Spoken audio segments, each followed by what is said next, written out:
Here's how to play We're Gonna Be Friends by the White Stripes, one of the easiest fingerstyle guitar songs. This is one of, if not the easiest fingerstyle guitar song to play, because you can play the whole song with just 2 fingers, starting with the G chord position that we'll use, which just has 1 finger on the 3rd fret of the low E. The fingerstyle pattern you're going to use for this entire song is going to be to alternate between your thumb on the low bass string and either the B or the G string with one of your other fingers. So it might look something like this. Thumb, B string, thumb, G string, thumb, B string, thumb, G string. Now, if you look up the music for this song, you can actually see a pretty wide amount of variance throughout the track on what you're doing within these chord structures. But I want you to understand that you can simplify this down into 3 really basic shapes that just happen over and over again in the song. First is this G chord shape, which you see here. The second is this C chord shape that you don't even need to have the middle finger down for. You can use just the 3rd fret on the A string and the 1st fret on the B string with your 3rd and 1st fingers, alternating between, again, the thumb on the A string and the B and the G string. The 3rd chord that you'll use is this D chord position, which sometimes in the song uses this middle finger on the top E string like a regular D chord would, but most of the time you don't even need to put that down either. You can just have the 1st and the 3rd finger down. Again, going now between the thumb on the open D string and the B and the G string, or if you're going to use the high E, you can add that finger in as well. We can get into the details later, but the way I would simplify it down to you is to try to think just in terms of chords and a basic picking pattern, which we already know is going to be thumb and middle and 1st alternating back and forth between each other. And then it's just about knowing when to switch chords. So most of the song just has this chord progression that starts with G, then C, and back to G. And then the chorus of the song is simply just this D chord, C chord, and G chord. You can play almost this entire song with literally those 2 chord progressions, G, C, and G, and then D, C, and G. So now let's get into some of the details. You'll notice on the chorus there that I actually played C in a slightly different way, an even easier way it turns out. It's just playing the D chord and then leaving this ring finger held down and reaching your middle finger up to where that C chord was. So you have a 3rd fret on the A and a 3rd fret on the B. This creates a C add 9 style chord rather than the original C major we were using earlier. This helps you move fast between these chords as you're on your way down to G. So you have something like D, then you move down to this C add 9, and then you can just lift up to this G and let go of the other string.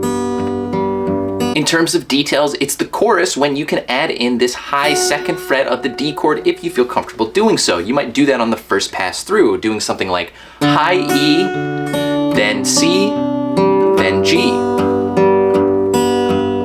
Some other small details are that during the verse, when you're going back and forth between G and C, sometimes he lets off that 1st finger a little early to create this sort of C major 7 sound before moving back to G. It could look something like this, starting with G, then going to C, then letting go.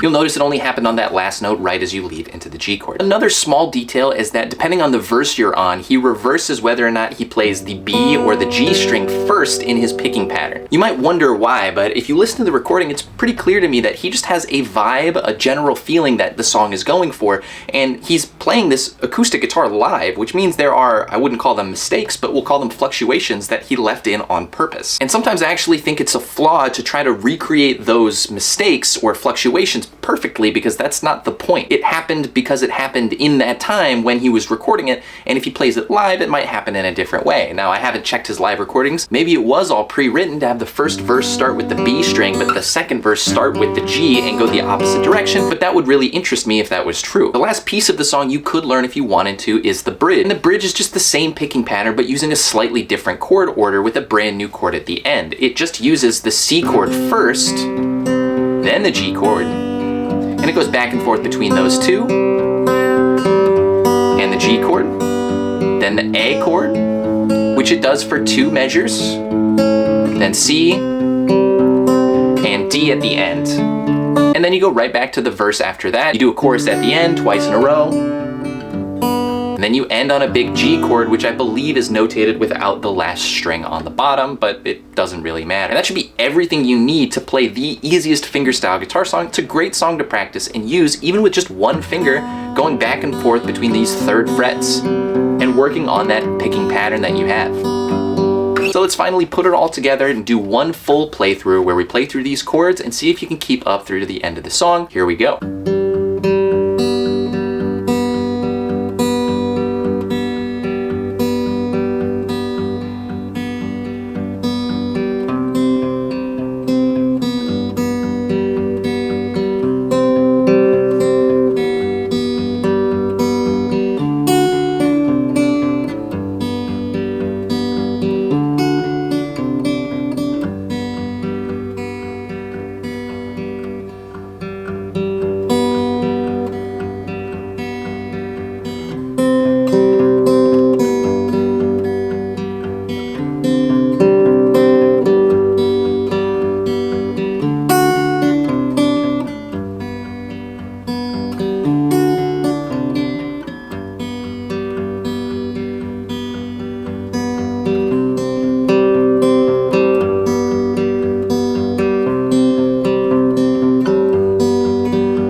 Thank you guys for watching, and I'll see you for the next one.